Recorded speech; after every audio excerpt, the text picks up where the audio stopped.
Breaking यहाँ पर हम दर्शकों तक पहुंचाने जा रहे हैं। आईआरजीसी ने देखिए कहा है कि कोई भी सैन्य जहाज किसी भी नाम या बहाने से अगर होर्मुज के करीब आने की कोशिश करता है तो उसे संघर्ष विराम का उल्लंघन माना जाएगा और उसके साथ सख्ती से यहां पर निपटा जाएगा। आईआरजीसी की तरफ से यह सख्त लहजा, सख्त चेतावनी है सामने यहां पर आई है कि करीब आकर दिखाइए। हालांकि इससे पहले भी आईआरजीसी की तरफ से कह दिया गया था कि अगर किसी ने भी उसके मनमानी मुताबिक अगर वो पास आया तो फिर वो आग के गोले में तब्दील यहां पर हो जाएगा। दीपक बोरा जी, आपसे यहां पर बहुत जल्द इस बात को लेकर रिएक्शन चाहेंगे। इस पूरे युद्ध में खासतौर से अब जब सीज फायर चल रहा है जो कि लग नहीं रहा है, इसमें आप किसका पलड़ा सबसे ज्यादा भारी देखते हैं? क्या डोनाल्ड ट्रंप जो सीधी चेतावनी दे चुके हैं कि नर्क जाना होगा अगर डील नहीं होती है, समझौता नहीं होता, या फिर ईरान गुजर कर देखो, पास आकर देखो, सब भस्म हो जाएगा?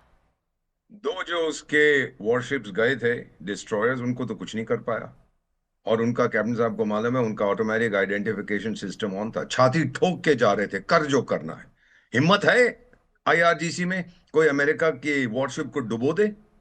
बेटा मेरी बात मानजिए, अगर ऐसा हुआ अमेरिका वो कहर बरसाएगा ईरान के ऊपर, वो इमेजिन नहीं कर सकता। अमेरिका की ताकत क्या है मैं जानता हूं, मैं तो रहा हूं बहुत साल वहां पर।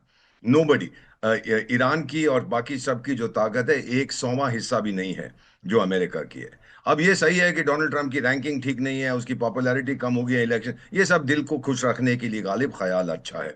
अगर एक भी वॉरशिप, उनके वॉरशिप को नुकसान हुआ, सारा अमेरिका खड़ा हो जाएगा डोनाल्ड ट्रंप के पीछे। America is not used to losing, उनको अच्छा नहीं लगता। ये पहले होता था इनसे, वो बुड्ढन क्या नाम था उसका, जो बुढ़ा जो आदमी था प्रेसिडेंट, वो जो अफगानिस्तान से भाग गया था। जी हाँ, मैं बुढ़ा हो गया ना, मैं भी नाम भूल जाता हूँ लोगों के।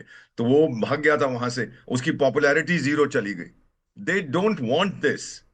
और अब आप देखिएगा डोनाल्ड ट्रंप ये जानता है, मागा वागा जो ये कर, मैं मिला हुआ उसके लोगों से मिला हुआ, मेरे ग्रुप में है।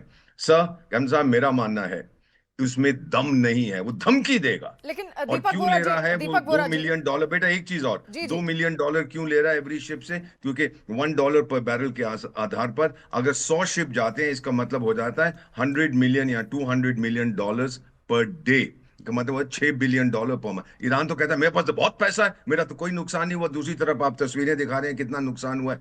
देयर इज कंफ्यूजन, एक तरफ उनकी सिविलियन गवर्नमेंट जो भी है, दूसरी तरफ आईआरजीसी। कोई दो राय नहीं दीपक बोरा जी कि उनको नुकसान नहीं हुआ, जबरदस्त नुकसान हुआ। कई महिलाएं और तेहरान तो पूर्ण रूप से खत्म कर दिया गया, वहां पे सारे सरकारी आवास खत्म कर दिए गए।